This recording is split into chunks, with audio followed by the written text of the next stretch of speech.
আসসালামু আলাইকুম। আপনারা যারা আমাদের ভালোবেসে আমাদের গল্পগুলো নিয়মিত শুনেন, আপনারা যদি আমাদের সাথে যোগাযোগ করতে চান তাহলে অবশ্যই আমাদের ফেসবুক পেজে যুক্ত থাকতে হবে। আমাদের ফেসবুক পেজের নাম হৃদয়ের কথা, যেটি পেয়ে যাবেন আমাদের ভিডিও ডিসক্রিপশন বক্সে। এছাড়াও আমরা বিভিন্ন সময় নতুন নতুন গল্পগুলো ফেসবুক পেজে আগে আপলোড করে থাকি, তাই এখনই ভিডিও ডিসক্রিপশন থেকে দ্রুত ফেসবুক পেজটিতে লাইক দিয়ে দিন। ধন্যবাদ সবাইকে। কি কি বললেন? না মানে ভালোই, খারাপ না। তার সন্দেহ হলো, এগিয়ে এসে বলল, আপনার বয়স কত বলুন তো? প্রান্তিক দরজার সাথে ঠেসে দাঁড়িয়ে ভ্রু নাচিয়ে বলল। কত মনে হয় বলো তো? প্রিয়তা বিভ্রান্ত হলো। দেখে মোটেও মনে হয় 23 কি 24-এর এদিক ওদিক ছুবে। 26? কাছাকাছি। তাহলে কত? আপনি কি বুড়ো নাকি? স্বামীকে বুড়ো বলতে নেই বউ, পাপ লাগবে, পাপ, বুঝলে?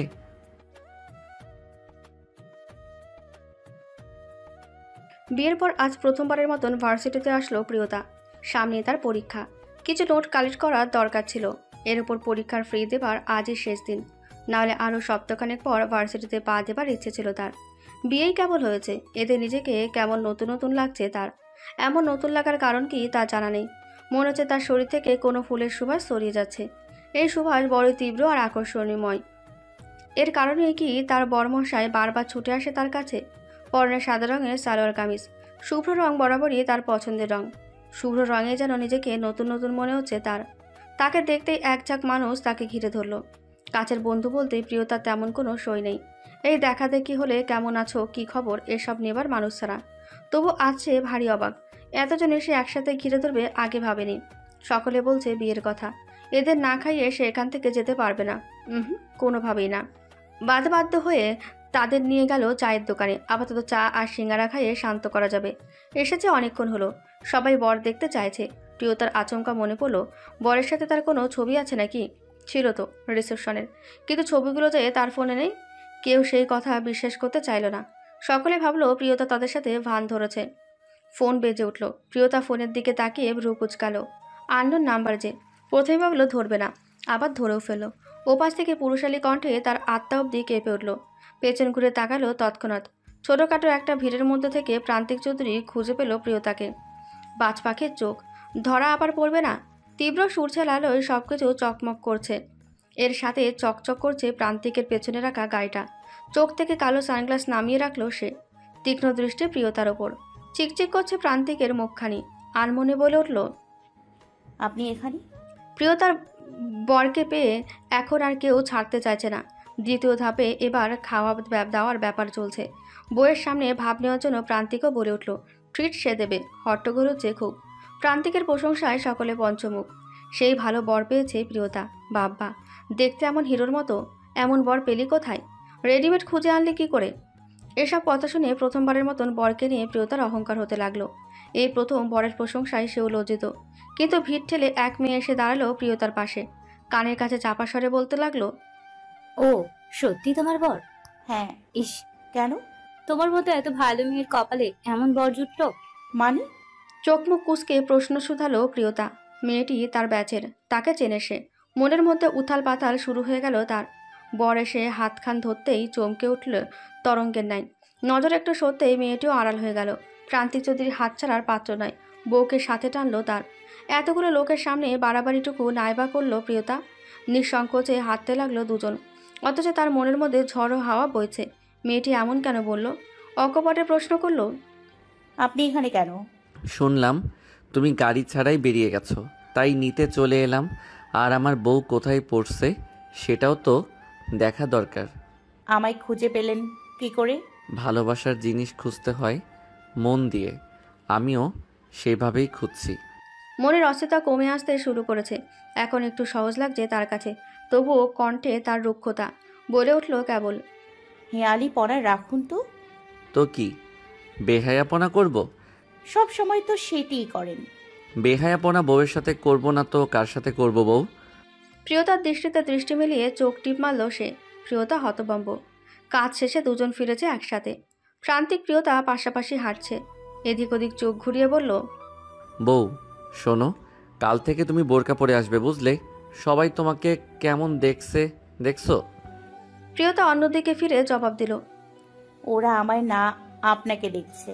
প্রান্তিক চোখে সানগ্লাস পরে বলল, oh you should be proud my sweetheart, you know your husband is quite handsome.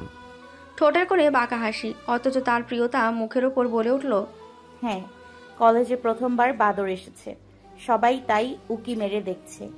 কথাটা বেশ অপমানে লাগলো প্রান্তিক চৌধুরীর। থেমেই গেল সে। প্রিয়তা মুখ টিপে হেসে গাড়িতে উঠে বসলো। বরকে ভালোই জব্দ করা গেল। প্রান্তিক চৌধুরীর বিয়ে হয়েছে মোটে 7 দিন। কিছুদিন আগেই হাসপাতাল থেকে বেরিয়ে নিজেকে ঘরবন্দি করে রেখেছে আরিনা শেখ। কারোর কথা সে শুনছে না, দরজাও খুলছে না। ইজান শিকদার রোজ একবার করে এসে দরজা ধাক্কাচ্ছে, কিন্তু কোনো লাভ হচ্ছে না। তার ভয় হচ্ছে আবার কিছু না করে বসে রাগের মাথায়। আরিনার মা রোজ এসে কান্নাকাটি করেন ইজান শিকদারের কাছে। আরিনার বাবা দেশের বাইরে আছেন, বেশ রাগী আর একরোখা মানুষ। এত ঘটনার সাথে ফোনে বলার সাহস তিনি দেখায়নি। ইজান শিকদারই এখন তার একমাত্র ভরসা। ছেলেটা ভালো। আরিনা ঘরের দরজা আজ খোলা দেখে অবাক হলো ইজান শিকদার। অজানা ভয়ে তাকে আঁকড়ে ধরল। হুড়মুড়িয়ে ঘরের মধ্যে ঢুকলো সে। পুরো ঘর অন্ধকারে ছেয়ে আছে। জানালার পাশে নিশ্চুপ হয়ে বসে আছে আরিনা। তার ঘরে অন্য কারোর উপস্থিতি টের পেলেও ঘুরে ফিরে তাকানোর প্রয়োজন বোধ করল না। ইজান এসে বসলো তার পাশে। নীরবতা কেটে গেল বেশ অনেকক্ষণ। আরিনাকে দেখে বুকের ভেতরটা জ্বলে পুড়ে ছাড়খাড় হয়ে যাচ্ছিল তার। তার হাস্যজ্জ্বল মুখ আছে মিয়ে, এলোমেলো চুলগুলো খোপা বেঁধে রেখেছে অযত্নে। ইজানের ফুটন্ত ফুল যেন মিয়ে গেল। নিমিয়ে পড়েছে তার অপার ভালোবাসা। নিষ্প্রাণ দৃষ্টি এদিক ফিরে তাকাচ্ছে না। ইজান শিকদার তার নরম হাত দুখান নিজের আদলে আনলো। মূর্তি যেন নড়ে উঠল সামান্য। এদিক ফিরে হাউমাউ করে কাঁদতে লাগলো সে। ভালোবাসার মায়ায় পড়ে এমন প্রাণোজ্জ্বল প্রাণবন্ত মেয়েটি আজ এমন করুণ দশা হতে পারে। ইজান 2 হাতে আগলে নিল তাকে। তার চোখের কোণে অশ্রু এসে জমছে। অভিযোগ কেবল নিজের কাছে, কেন যে আগে আসলো না সে। প্রান্তিকের আগে যদি আরিনার জীবনে সে চলে আসতো, তাহলে তো আজ এমন হতো না। বুকে তীব্র ব্যথা বোধ হচ্ছে। আরিনা প্রান্তিকের বিয়েটা কোনোভাবেই যে মেনে নিতে পারছে না। তার বুক ভরা ভালোবাসা বিলিয়ে দিয়েছিল সে প্রান্তিকের চরণে। সে ভালোবাসা প্রান্তিক চৌধুরী কতটা অবয়বে অবহেলা করে আরেকজনের সাথে সুখের সংসার করছে, মেনে নিতে পারছে না আরিনা। কান্না থামিয়ে ফিরে তাকালো ইজানের দিকে। মাথা উঠালো তার বুকের কাছ থেকে। যেখানে লেপ্টে আরিনাকে জড়িয়ে রেখেছিল সেখানে তার সমস্ত অনুভূতি লুকানো। টের পেল না কেউ। ঠোঁট দুটো কাঁপছে তার। ইজান আরিনার অশ্রু মুছিয়ে দিয়ে আশ্বাস দিল। দৃঢ় কণ্ঠে বলে উঠল, তুই চিন্তা করিস না অরু, আমি তোকে বলছি প্রান্তিক সুখী হবে না। আমি তাকে দেব না সুখী হতে। যে মরণব্যাধি নিয়ে তুই ভুগছিস, প্রান্তিক চৌধুরী ওই মরণব্যাধি পাবে, বিশ্বাস কর আমায়। আরিনা আবারও নেতিয়ে গেল তার বক্ষে। ইজান শিকদার শক্ত করে জড়িয়ে ধরল তাকে। আলস্য দুপুর। গোসল করবে করবে বলেও উঠতে ইচ্ছে করছে না। শেষে এক প্রকার বাধ্য হয়ে উঠে গেল সে। না হলে এভাবে আর কতক্ষণ। তার বর্মশাই বাড়িতে নেই, একটু আগেই বেরিয়েছে। কি ভাবসাব তার। বেগুনি রঙের শার্ট পরে তা আবার ইন করে ভাব নিয়ে তাড়াহুড়ো করে চলে গেছে সে। কি ব্যস্ত মানুষ তিনি। তার কথা ভাবতে ভাবতে শাড়ি হাতে ঢুকে পড়লো গোসলখানায়। বালতি গড়িয়ে জল পড়ছে। পরনের কমলা রঙের শাড়িখানা খুলে রাখলো আরেক বালতির ভেতর। এগুলো ধুতে হবে। ব্লাউজের হুকগুলো পিঠের পেজ কাছে, সেগুলো খুলতে বেশ অসুবিধা হচ্ছে। কেন যে তখন মাথায় ভূত চেপেছিল এসবের। এত এত শাড়ি কিনে জমিয়ে রেখেছে বিয়ের পর পরবে বলে। এখন এগুলোর গুষ্টি উদ্ধার করতে ইচ্ছে হচ্ছে তাকে। ভিড়ানো দরজা আচমকা খুলে গেল। চমকে উঠল প্রিয়তার। বাথরুমের দরজার সাথে ঠেসে দাঁড়িয়ে প্রান্তিক। ঠোঁটে তার সেই বাঁকা হাসি। বাঁকা চাহনিতে প্রিয়তার ফর্সা কোমরের দিকে তীক্ষ্ণ দৃষ্টিপাত করে বলে উঠল, সাহায্য করব? মাথা ঘুরে গেল প্রিয়তার। এই রাতে তিনি বাইরে গেলেন। তার ভাবনায় তো বেখালি হয়ে দরজা বন্ধ না করে গোসলখানায় চলে এসেছে সে। মনে পড়তেই পুরো শরীর জ্বলে উঠল। বালতি থেকে পানি নিয়ে মুখের উপর ছুঁড়ে মারল সে। ধপাস করে দরজা বন্ধ করে দিয়ে বলে উঠল, অসভ্য ইতর নির্লজ্জ লোক একটা। আধভেজা প্রান্তিক চৌধুরী দরজার এপারে দাঁড়িয়ে গালিগালাজ শুনতে পারছে। আবারও নক করলো দরজায়। রাগ তার নাকের গোড়ায়। কর্কশ গলায় খেকিয়ে উঠল, কি? পুরো তো ভিজিয়েই দিলে, তাহলে একসাথে গোসল সেরে ফেলি বউ। প্রিয়তার বিস্ফোরিত দৃষ্টি ফেলে বলে উঠল, আপনাকে না আমি খুন করে ফেলবো বলে দিলাম। তোমায় দেখেই তো আমি আদমরা হয়ে আছি বউ। জানতো এখান থেকে। ঝাড়ি মেরে কথাটা বলে মুখের উপর দরজা আটকে দিল প্রিয়তা। এই লোক দিন দিন ধৈর্যের বাইরে চলে যাচ্ছে। দরজা খুলে উকি মারল প্রিয়তা। প্রান্তিক জামাকাপড় বদলে আবারও এসেছে। এবার বিছানায় বসে পা দুলাচ্ছে। বেরিয়ে এলো সে। হাতের তোয়ালে দিয়ে চুলগুলো বেঁধে ফেলল। আপনি এখনো এখানে? পুরোটাই তো আমার বাড়ি। কিন্তু এই ঘর আমার। ঘর কি বাড়ির বাইরে নাকি? জবাব দিল না প্রিয়তা। এগিয়ে গিয়ে ড্রেসিং টেবিলের কাছে দাঁড়ালো। তোয়ালে দিয়ে চুলগুলো ঝাড়তে লাগলো। প্রান্তিক মুগ্ধ হয়ে দেখছে তার বউকে। তার চোখে মুখে মুগ্ধতা উপচে পড়ছে। চুলের পানি ছিটে আসছে তার মুখের ওপর। আজ প্রথম নিজেকে ম্যারিড বলে মনে হলো তার। এই তো বিবাহিতদের জীবন। দাঁড়িয়ে দাঁড়িয়ে বউ ভেজা চুল ঝাড়ছে, এর থেকে পানি ছিটে এসে পড়বে তার চোখে মুখে। সে বিরক্ত হবে না, বরং খুশি হবে। এ যেন কাছে আসার ডাক। সামনের আয়নায় সেই মুগ্ধতা চোখে পড়ল প্রিয়তার। তার বর তাকে হা হয়ে দেখছে। সব মেয়ে তো এটাই চায়, তার বর তাদের দেখুক, কেবল তাদের। ভালো লাগা চেপে নিয়ে নিরস গলায় শুধালো, কি দেখছেন হা করে? তোমাকে। দেখার কি আছে? মেয়ে প্রথম দেখছেন বুঝি? প্রান্তিক হেসে উঠে দাঁড়ালো, এগিয়ে এসে বলল, বউকে তো প্রথমই দেখছি। শিরশির করে কেঁপে উঠল প্রিয়তার পুরো দেহ। সে এগিয়ে আসছে। আচমকা শক্ত হয়ে দাঁড়িয়ে রইল প্রিয়তা। তার পা জমে গেছে। বর পিছনে দাঁড়িয়ে আছে, হাত রাখলো তার ঘাড়ের কাছে। সেকেন্ডের মধ্যে দম বন্ধ হয়ে গেল তার। ঢোক গিলছে বারংবার। ব্লাউজের পেছনের হুকটা সযত্নে লাগিয়ে দিল প্রান্তিক। মৃদু হেসে বেরিয়ে গেল সে। মনক্ষুণ্ণ হলো তার। মনে যেন তার অন্য কিছুই ছিল। মনের ভেতর জমিয়ে রাখা এক অচেনা পুরুষের জন্য যে ভালোবাসা জমিয়ে রাখছিল এতদিন ধরে, আজ যেন তার উজাড় করে বিলিয়ে দিতে দ্বিধাবোধ করতো না। ভালোবাসা কি অদ্ভুত! আচমকায় মাথায় জেঁকে বসে। তখন বের করা দুষ্কর হয়ে ওঠে। প্রান্তিকের সব বন্ধুবান্ধব তাকে চেপে ধরেছে। ভাবির সাথে পরিচয় করাতে হবে। বিয়ে দাওয়াত থেকে চেপে গেছে বলে এভাবে মাপ করা যাবে না। এরা জোরাজোরিতে অফিস অবধি চলে এসেছে। প্রান্তিকের কেবিনে সকলের ভিড়। বন্ধু বান্ধব একজন এক এক জায়গায় বসে আছে। আলফি তো তার টেবিলের ওপরই পা তুলে বসে আছে। মৌনিতা সামনের সোফাতে পায়ের উপর পা তুলে বসে আছে। কিরে, বউকে কি দেখাবি না লুকিয়ে রাখবি নাকি?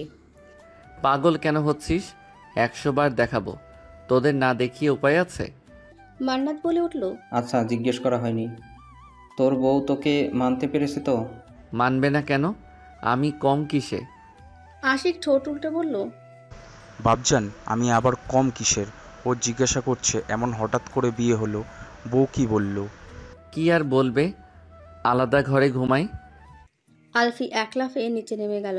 থমথমে গলায় বলল, কি সত্যি দ্য গ্রেট প্রেমিক প্রান্তিক চৌধুরীকে তার বউ প্রত্যাখ্যান করেছে? প্রত্যাখ্যান কি রে শালা? রেগে আছে জাস্ট। মৌনিতা ভ্রুযুগল কুচকে শুধায়, তুই কি করলি আবার? প্রান্তিক চৌধুরী দীর্ঘ নিঃশ্বাস ফেলে। সে দীর্ঘ নিঃশ্বাসের সাথে উড়ে যায় তার কথাগুলো। আশিক উচ্চস্বরে হেসে বলল, তোর এক্সদের অভিশাপ লেগে রেছে রে প্রান্তিক। অভিশাপ। এত মেয়ের মন ভাঙলি যে এখন নিজের মন জোড়া দিতে পারছিস না। প্রান্তিক এসবে বিশেষ কোনো পাত্তা দিল না, বরং শুধালো, কি খাবি বল? প্রিয়তা দাঁড়িয়ে তার বরের অফিসের সামনে। ভেতরে ঢুকতে তার ভীষণ দ্বিধাবোধ কাজ করছে। করা উচিত নয়, তবুও ভয় লাগছে। মানুষটার জন্য দুপুরের খাবার নিয়ে এসেছে। প্রতিবারই তার জন্য দুপুরের খাবার তৈরি রাখে, অথচ কোনোবারই মুখ ফুটে দেওয়ার সাহস করে না। আজ কিভাবে যেন অফিস অবধি চলে এলো। আসার পর মনে হচ্ছে ভুল হলো। ড্রাইভার অবশ্য বলল, ম্যাম আপনি সোজা ভিতরে চলে যান। তবুও সংকোচ নিয়ে দাঁড়িয়ে রইল। হঠাৎ দেখলো রাফি বের হচ্ছে ভেতর থেকে, তার দিকেই আসছে। মনের ভার ভীষণ হালকা হলো। মুখের ওপর থেকে কালো মেঘগুলো সরে যাচ্ছে দ্রুত। সে আর রাফি ভাই লিফটের ভিতরে। হ্যাঁ, রাফি তার অনেক বড়। ভেবে নিয়েছে আজ থেকে তাকে ভাই ডাকবে সে। এর মধ্যে তাদের সাথে আরও একটা মেয়ে লিফটে ঢুকলো। তার পোশাক অনেকটাই বিব্রতকর ঠেকলো প্রিয়তার কাছে। মেয়েগুলো এমন টাইট ফিটিং পোশাক কেন পরে? প্রিয়তা লক্ষ্য করলো অফিসের প্রায় প্রতিটা মেয়ে এমন পোশাক পরে আছে। ব্যাপারটা বেশ দৃষ্টিকটু লাগছে তার কাছে। আলফি প্রান্তিকের ঘাড়ে হাত রেখে বলল, তা ভাবি আদর যত্ন করে কেমন? ভালোই করে। তোর কণ্ঠস্বর কিন্তু অন্য কথা বলছে। প্রান্তিক চৌধুরী হাতের আলতো সাহায্যে চুলগুলো একটু ঠিক করে বলল, সব ঠিক। বউ আমার এমনিতেই ভালো, তবে একটু রাগী। এই যা, আমায় দেখলে দুটো কথাই বলে কেবল। কৌতূহলী হয়ে আশিক শুধায়, কি? ছি। হ্যাঁ, আর অসভ্য। মৌনিতা মুখ ঘুরিয়ে বলল, ইডিয়েট। এটাও মাঝে মাঝে বলে। আলফি অট্টহাসিতে ফেটে পড়ে। তোকে যে 12 ভাতারি বলে না, এইটাই বেশি। কি বললি? না মানে, সামনে 12 ভাতি একটা হোটেল আছে, চল লাঞ্চ করে আসি। মস্করা করছিস? মান্নাত বলে উঠল, হ্যাঁ, তা তো একটু। সারা জীবন যে জাল ফেলে মাছ ধরলো, আজ সে নিজের জালে আষ্টে পৃষ্ঠে জড়িয়ে গেছে। বউ কি চিস বুঝিয়ে দিল, জানিস তো সবাইকে তকমা দিতে পারবি কিন্তু ঘরের বউকে পারবি না। প্রান্তিক চৌধুরী খানিকটা ভাব নিয়ে চাপা স্বরে বলে উঠল, তোরা আমায় চিনিস না, আমি প্রান্তিক চৌধুরী। ওই একটা না 10টা বউ সামলানোর টেকনিক আমার জানা। এসব ভয় আমায় দেখিয়ে লাভ নেই। আলফি মশকরার সহিত বলল, বাসাধন তুমি এটাকেই সামলাও। সামলে ফেলবো। সামলে ফেলা আর কঠিন কী কাজ? বউকে জব্দ করতে আবার এত ভাবতে হয় নাকি? আমি তো তাকে কালই জব্দ করতে পারি। মুড়ির মোয়া ও আমার কাছে, বুঝলি তো? বাহ, এত কনফিডেন্স! প্রান্তিক চৌধুরী কনফিডেন্স নিয়ে কথা বলছিস? ব্রো, আমি প্রান্তিক চৌধুরী। মেয়েদের দেখলেই উপর থেকে নিচ পর্যন্ত পড়তে পারি, বুঝলি তো? কি হলো, চুপসে গেলি কেন? আলফি থমথমে গলায় বলল, মনে হচ্ছে ভাবি। ভাবি? ভাবি আসবে কোথা থেকে? অকপটে পেছন খুলল সে। নিজ বইয়ের মুখটা দেখে শুকিয়ে গেল সে। বিস্ময়ে বলল, বউ তুমি? প্রিয়তা এক নজরে সবাইকে দেখল, এরপর যেভাবে এসেছিল সেভাবেই বিদায় নিল। রাফি পেছনে দাঁড়িয়ে নিশ্চুপে ভেবে যাচ্ছে। ইদানিং স্যারের উপর শনি ঘুরছে। মৌনিতা এবার দাঁড়িয়ে বলল, তিনি আমাদের ভাবি? কেসটা কি হলো? মান্নাত আলফি আশিক একসাথে হেসে উঠল। কেস হচ্ছে সিরিয়াস। ভাবি আমাদের রেগে গেছে।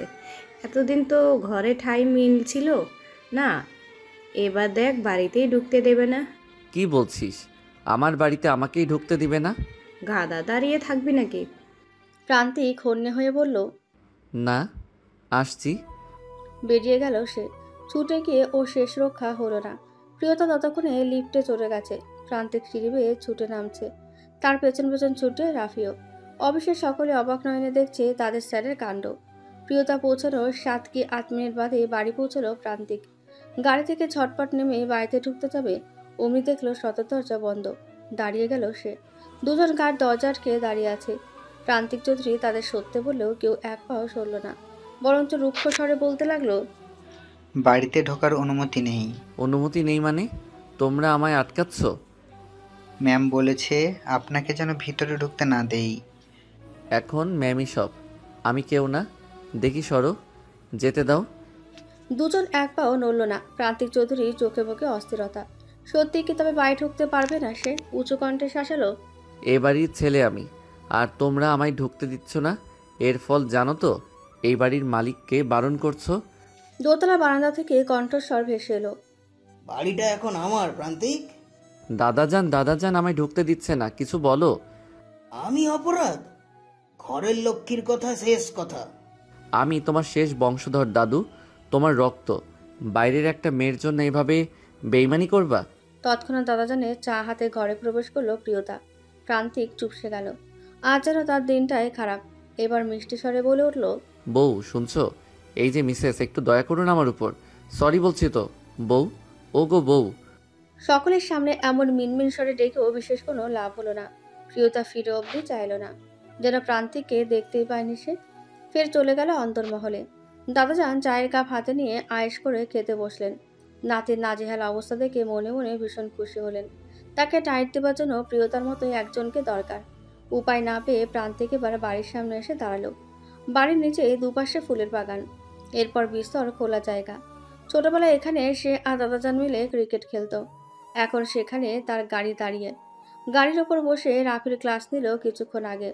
এই রাফি আগে কেন তাকে কিছু জানালো না এই ব্যাপারে? বেচারা রাফি কিছু না বলেও জড়িয়ে গেল, খেলো কিছু ছাড়ি। এবার রাফি শুধায়, কি খাবেন স্যার? প্রান্তিকের রক্তবর্ণ চাহনি। রাফি বুঝে গেল স্যারের ভীষণ খিদে পেয়েছে। খাবার অর্ডার দিলেও সে, ভেতর থেকে খাবার আসবে তার বিন্দুমাত্র আশা নেই। প্রান্তিক বাঁ ঝুলিয়ে সামনে দেখছে।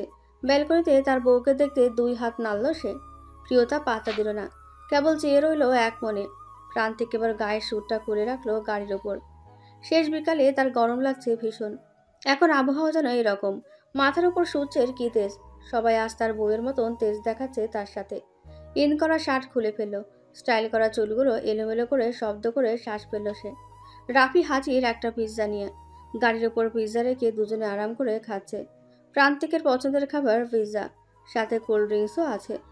রাফির ওপর রাগ তার পড়ে গেল। এই ছেলেটা ভালোই তাকে হাত করতে জানে, খেতে খেতে বলল। বউয়ের রাগ ভারী ডেঞ্জারাস, তাই না রাফি? রাফি তার সাথে মাথা ডালল। প্রান্তিক আবারও শুধায়। তোমার কি মনে হয় আজ রাতটা কি আমাদের বাইরেই কাটাতে হবে? রাফি জবাব দিল না, বিস্ময়হীনভাবে চেয়ে রইল। স্যারের জন্য এবার সেও কি সারা রাত এখানে থাকবে? যদিও স্যারকে একা এভাবে বাইরে রেখে বাসায় সে ফিরতে পারবে না। এরপর বাড়িতে বাঁধবে তুলকালাম। এসব ভেবে ছোট্ট একটা নিঃশ্বাস ফেলল। সন্ধ্যা নেমে গেছে অনেকক্ষণ। বইয়ের দরজা খোলার নাম নেই এখনো। প্রান্তিক প্রায় অতিষ্ঠ মশার কামড়ে। ফোন করলো তার বউকে। রিসিভ হতেই নরম স্বরে বলল, বউ কি করো? শুয়ে আছি। তোমার স্বামী বাইরে দাঁড়িয়ে মশার কামড় খায় আর তুমি ভেতরে শুয়ে আছো, এসব কি ঠিক? দাঁড়িয়ে কেন আছেন? শুয়ে পড়ুন, না হলে চলে যান আপনার বাকি বউদের কাছে। 10টা বউ না আছে আপনার? আর ওসব তো আমি। Hello hello. প্রিয়তা ফোন কেটে দিল। পাশে দাঁড়ানো রাফি ইয়াবরও হামি ছাড়ল। তার এখানে দাঁড়িয়ে থাকতে তেমন অসুবিধা হচ্ছে না। উল্টো প্রান্তিককে বলল, স্যার আপনি গাড়ির ভিতরে গিয়ে বসুন। না, এখানেই বেশ আছি। বউয়ের রাগ মনে হচ্ছে না আজ পড়বে। কি সাংঘাতিক, বউ মানুষ এত রাগ করে? স্যার আপনার নতুন নতুন তো, তাই এমন মনে হচ্ছে। কেন, তোমার বউ কি এমন রাগ করে নাকি? সব বউ করে স্যার। আপনার জন্য রাতে দেরি করে বাড়ি ফিরি বলে সে আমায় ঘরে ঢুকতে দেয় না। আপনার ডাকে মাঝরাতে ঘর ছেড়ে চলে আসি বলে সে আমার সাথে কথা বলে না। আজ যে কি করবে। তিক্ততার সাথে কথাগুলো বলল রাফি। প্রান্তিক মনোযোগ দিয়ে তার কথা শুনে বলল, সরি ভাই, মাফ করে দে। আমার উচিত শিক্ষা হয়েছে। এরপর থেকে আমি তোকে সন্ধ্যার আগেই ছেড়ে দিব। বউ যে কি চিজ তা হাড়ে হাড়ে টের পাচ্ছি। সারাদিন বাইরে দাঁড়িয়ে থেকে প্রান্তিক বেশ ক্লান্ত হয়ে পড়ল। ঘড়ির কাঁটায় 8টা ছুঁই ছুঁই। রাফি এসব খবর রাখছে না। পকেটে তার ফোন বাজছে, কিন্তু রিসিভ করার সাহস তার নেই। প্রান্তিক পায়চারি করছে। একটু বাদে বাদে ফিরে তাকাচ্ছে ব্যালকনিতে। এই নিরীহ দুটি মানুষের ওপর যদি মায়া হয়। ঘরের মধ্যে প্রিয়তা শাড়িগুলো ভাঁজ করছে। দরজায় কড়া নাড়ার শব্দ। এগিয়ে গিয়ে দেখলো রাফি ভাই দাঁড়িয়ে। ভ্রু কুচকে ব্যালকনির দিকে আগালো। ব্যালকনির দরজা বন্ধ।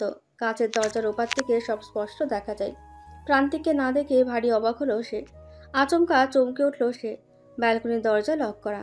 ওপারে দাঁড়িয়ে প্রান্তিক হাত নাড়ছে। প্রিয়তা দরজা খুলে বলল, আপনি এখানে? প্রান্তিক আহ্লাদি সুরে বলে উঠল, বউ, ও বউ, এবারের মতো মাফ করে দাও। এই যে কান ধরছি, আর কখনো উল্টাপাল্টা কিছু বলবো না। একটু ভালোবাসা না দেখাও, মায়া তো দেখাতেই পারো। প্রিয়তা উত্তর না দিয়ে প্রশ্ন করল, আপনি এখানে এলেন কি করে? মই দিয়ে। বিশ্বাস করো খুব কষ্ট হচ্ছে, আমার পা ব্যথা করছে। যেভাবে এসেছেন সেভাবেই চলে যান। প্রান্তিকের মুখে আশার নেমে গেল। বলে উঠল, আমার উপর দয়া না করো। রাফির জন্য তো করতেই পারো। বেচারার বউ তাকে ফোন করছে বারবার। আমি সংসার করতে পারছি না বলে কি সেও করতে পারবে না? প্রিয়তা তীক্ষ্ণ স্বরে বলল, রাফি ভাই, আপনি বাসায় চলে যাচ্ছেন না কেন? রাফি চটপট জবাব দিল, স্যার না বাড়িতে ঢুকলে আমি কি করে যাই ম্যাম? স্যারের প্রতি এত ভক্তি দেখে প্রিয়তা বেশ বিরক্ত হলো। রাফির ফোনটা এবার জোরে বেজে উঠল। প্রান্তিক চেঁচিয়ে উঠে বলল, দেখলে দেখলে ও বউ ফোন করছে। আমার কথা না ভাবো, ওর বউ বাচ্চার কথা তো ভাবতে পারো। রাফি কিছু না বললো, মাথা দুলালো দ্রুত বেগে। প্রিয়তা হার মানল এবার। রাগ পড়ে গেল তার। তবুও চোখ মুখ শক্ত রেখে ভনিতা করে বলল, আচ্ছা রাফি ভাই, এবার বাসায় যান আপনি। প্রান্তিক খুশিতে ছুটে এসে বউকে জড়িয়ে ধরল। আকস্মিক ঘটনায় প্রিয়তা বেশ চমকে উঠল। চাপা স্বরে বলল, রাফি ভাই এদিকে আছে। আরে না না, কেউ নেই, ও চলে গেছে। সত্যি সত্যি দরজার কাছে রাফির কোনো চিহ্ন মিলল না। লোকটা যেন হাওয়ায় মিলিয়ে গেল। প্রান্তিক চট করে বউয়ের গালে চুমু খেয়ে বলল, লক্ষ্মী বউ আমার, আই লাভ ইউ। বলার পর বিন্দুমাত্র অপেক্ষা না করে ভাগল সে। না হলে দেখা যাবে বউ আবার রাগ করে বসবে। প্রিয়তা গালে রেখে মুচকি হাসল। ভালোবাসার কথা শুনে ভীষণ লজ্জায় পড়ে গেল সে। অনেকদিন হলো মায়ের সাথে দেখা হয়নি প্রিয়তার। বোনদের কথা ভীষণ মনে পড়ে। অসুস্থ বাপকে কতদিন দেখে না। তাদের বিয়েটা কেমন অস্বাভাবিকভাবেই হয়ে গেল। দাদাজান চান না প্রিয়তা এই বাড়ি ছেড়ে একদিনের জন্য কোথাও যাক। এমনকি রিসেপশনের পরেও একদিনের জন্য তিনি প্রিয়তাকে বাপের বাড়ি যেতে দেয়নি। কেবল বললেন, তোমার ঘরে এখনো 3 লক্ষ্মী আছে সিদ্দিক। আমার একমাত্র ঘর লক্ষ্মীকে নাই বানিলে। সিদ্দিকুর রহমান সেদিন স্যারের মুখের উপর কথা বলতে পারেননি। প্রিয়তা নিজেও পারেনি, কিন্তু আজ সে ভীষণ অধৈর্য হয়ে উঠল। কথাটা প্রান্তিকের কাছে বলে দেখবে। তার বরমশাই যেতে দেবে তো? গলার টাই পরিয়ে দিচ্ছিল। প্রান্তিক নেশাভরা চোখে প্রিয়তাকে দেখছে। কখনো চেষ্টা করছে তার উলঙ্গ কোমরে হাত দেবার। মনকে মানিয়ে রাখা বিরাট মুশকিল। এক পর্যায়ে হাত তো চলেই গেল। প্রিয়তা মুখে কিছু বলল না, কিন্তু গলার টাই ধরলো চেপে। মুহূর্তে প্রান্তিক তাকে ছেড়ে দিয়ে কাঁচতে লাগলো। প্রিয়তার গাম্ভীর্যময় চাহনি। প্রান্তিক গলার টাই ঢিলে করে বলল, সাংঘাতিক মেয়ে তুমি, একদিন আমায় না মেরে শান্ত হবে না বলে মনে হচ্ছে। প্রিয়তা এগিয়ে মাথার চুলগুলো ঠিক করে দিল। মৃদু হেসে বলল, আমি বাড়ি যাব। এটাই তো তোমার বাড়ি? বাবার কাছে যাব। তো যাও, সন্ধ্যার আগে আগে চলে এসো। মুখটা শুকিয়ে গেল তার। হাতটা সরিয়ে ফেলতে নিলে প্রান্তিক নরম হাত চেপে ধরল। মৃদু স্বরে বলল, তুমি চৌধুরী বাড়িতে আসায় এ বাড়ি প্রাণ ফিরে পেয়েছে। তুমি চলে গেলে এ বাড়ি আবার মৃত হয়ে উঠবে। প্রিয়তা অবাক স্বরে শুধায়, এত মানুষ থাকতে মৃত কেন হবে? কারণ তুমি যে নেই। প্রিয়তার কপালে ভাঁজ পড়ল, আর টু শব্দটুকু করল না। যতই বরের উপর বাহাদুরি দেখাক, বরের অনুমতি ছাড়া এই বাড়ি থেকে বের হওয়ার সাহস তার নেই। প্রান্তিক ল্যাপটপ হাতে নিয়ে এদিক ফিরে আচমকা তাকে টেনে কপালে চুমু খেল। বলল, আসছি। অনাকাঙ্ক্ষিত ঘটনায় প্রিয়তার ঠোঁটের কোণে অজান্তেই হাসি ফুটল। চোখে মুখের মুগ্ধতা লুকাতে ব্যস্ত হয়ে পড়ল সে। সাদা রঙের গাড়িটা মেন রাস্তা ছেড়ে সরু একটা রাস্তায় ঢুকে পড়ল। এতক্ষণ বাজাতে থাকা হিন্দি গানটা প্রান্তিক বন্ধ করে দিল। তির্যক সূর্যের আলো এসে পড়ছে প্রিয়তার মুখের ওপর। প্রান্তিক সামনের আয়নাতে বারবার ফিরে তাকাচ্ছে বউয়ের দিকে। সকাল থেকে বউয়ের মুড অফ। মন বেশি খারাপ ভেবে তাকে নিয়ে বেরিয়েছে শ্বশুরবাড়ি যাবার উদ্দেশ্যে। ভেবেছিল বউয়ের মন ঠিক হয়ে যাবে, কিন্তু না, যে কে সেই। বউ এখনো চুপসে আছে। বাপের বাড়ি যাওয়ার বিন্দুমাত্র আনন্দ তার গায়ে লাগছে না। কিন্তু কেন? প্রান্তিক তার মন ভালো করতে বলে উঠল, আচ্ছা শোনো, আমার শ্বশুর বাড়িতে তুমি বরং দুদিন বেশি থেকে এসো, কেমন? প্রিয়তা মুখ ফিরে তাকালো। সে কেমন ঘোরের মধ্যে আছে। গতকাল ভার্সিটি থেকে আসার পর থেকে এই হাল তার। সেদিন যেই মেয়েটা তার বিয়ের খবরে আফসোস করেছিল, প্রিয়তা তাকে খুঁজে পেয়েছে। তার নাম সুমনা। প্রিয়তা তাকে চেনে। দুজন একই ডিপার্টমেন্টের, কিন্তু নিজের স্বামীর ব্যাপারে আগ বাড়িয়ে কিছু জিজ্ঞেস করেনি সে। তবুও জানলো। মেয়েটাই বলল, তোমার বর তো একটা ক্যারেক্টারলেস, তার সাথে সংসার করো কিভাবে প্রিয়তা? প্রিয়তা থমকে গেল তার কথাবার্তা শুনে। বিরক্ত মিশ্রিত কণ্ঠে বলল, কি বললে তুমি? হ্যাঁ, তো কতবার দেখেছি রাস্তায় একটা মেয়েকে নিয়ে ঘুরতে, রাস্তা ঘাটেই তাকে চুমু খেয়ে বসতো। লজ্জা সরবের লেশটুকু নেই তার মাঝে। তাকে তুমি বিয়ে করলে কিভাবে? খোঁজ খবর নাওনি? কথার ভাঁজে কথা বাড়ায়নি প্রিয়তা। সুমনার পাশে আরেক বান্ধবী দাঁড়িয়েছিল। কিটকিট করে হাসছিল সে। কথাগুলো শুনে সে যেন খুব মজা পেয়েছে। রসিকতা করেই বলল, সাবধান প্রিয়তা, ঘরে তোমার 3 বোন আছে, কিন্তু বরকে দেখে রেখো বাপু। ব্যাস, এরপর থেকে প্রিয়তা কেমন নিশ্চুপ হয়ে গেল। মানুষের জীবনে কি প্রেম আসে না? সে করেনি বলে কি আর কেউ করবে না? সুমনার নিজেরও একটা ছেলের সাথে গভীর প্রেম আছে। ভার্সিটির সকলে জানে সেই কথা। প্রেম জীবনে আসে রঙিন পাখা মেলে, আবার চলেও যায় তেমনি করে। পার্থক্য হচ্ছে ফেরার সময় প্রেম উন্মাদ থাকা দুই মানব মানবীকে নিঃস্ব করে দেয়। ব্যাপারটা তেমন হলেও মানা যায় কি? না, যায় না। কারণ তার জীবনের প্রথম প্রেম তার বরমশাই। যদিও প্রেমটা এখনও জমেনি, তবু তো তিনিই আছেন। সেও চেয়েছিল কারো জীবনে প্রথম প্রেম হোক। মন মানছে না। বরকে জিজ্ঞেস করবে ভেবেও করল না। তিনি উত্তর দেবে না, বরং হেয়ালি করবেন। তবে তার বরকে ক্যারেক্টারলেস বলার অধিকার সুমনার নেই। আফসোস হচ্ছে প্রতিবাদ করতে পারল না বলে। কোন ভাবনায় ডুবেছিল সে। পাশের মেয়েটার বিদ্রুপ শুনে তার বোনেদের কথা কি? না, বেশি ভাবছে সে। তবে ভাবনাটুকু ফেলে দেবার নয়। কিন্তু কেউ এত নোংরা ইঙ্গিত কিভাবে করতে পারে? শুধু রসিকতা করার জন্য? আদৌ? প্রান্তিক হাত ছুঁয়ে দিতে চমকে ফিরে তাকালো। প্রান্তিকের হাত ভর্তি জিনিসপত্র। গাড়ি থামালো কখন? হুঁশ ছিল না একদম। প্রান্তিক সেগুলো গাড়ির পেছনে রেখে দিল। প্রিয়তা বলে উঠল, এগুলো কেন? বারে, প্রথমবার শ্বশুর বাড়ি যাচ্ছি, খালি হাতে যাব নাকি? আচ্ছা দেখো তো, আর কি নেব? আমার শালিকাদের জন্য কি নিব বলো তো? ছ্যাদ করে উঠল প্রিয়তার বুকটা। যা সে ভাবতে চাইছে না, প্রতিনিয়ত সেইটাই তার মাথায় ঘুরপাক খাচ্ছে। মুখ অন্ধকার করে জবাব দিল, কিছু নিতে হবে না, আপনি আসুন। কিছুই নিব না। বললাম তো না। বউ রেগে যাচ্ছে ভেবে প্রান্তিক কথা বাড়ল না। সকাল থেকেই এভাবেই আছে। এত কিছু করছে, তবুও মন কেন ঠিক হচ্ছে না বুঝতে পারছে না। প্রান্তিক আরও কিছুক্ষণ পর গাড়িতে এসে বসলো। তার হাতে কয়েকটা গোলাপ। প্রিয়তা ভ্রু কুঁচকে নিল। ফুলগুলো তো তাকে দিল না, তবে এগুলো কাদের জন্য? সে বারণ করার পরেও নিয়ে এলো। প্রিয়তা বুঝতেও পারছে না নোংরা চিন্তাগুলো কিভাবে তাকে আচ্ছন্ন করে রাখছিল। এক পর্যায়ে বিরক্ত হয়ে বলে উঠল, আমাকে দিয়ে আপনি চলে আসবেন। প্রশ্ন ছিল না, বলেছিল। প্রান্তিক প্রশ্ন ভেবে জবাব দিল। হ্যাঁ, চলে আসবো। তুমি 2 দিন থেকো, আমি এরপর গিয়ে তোমায় নিয়ে আসবো। প্রিয়তার মুখটা ছোট হয়ে গেল, চোখে অশ্রু জমছে। মুখ ফিরিয়ে বাইরে নিল সে। প্রান্তিক বলল, এই তো আর 10 মিনিটের মধ্যে পৌঁছে যাব আমরা।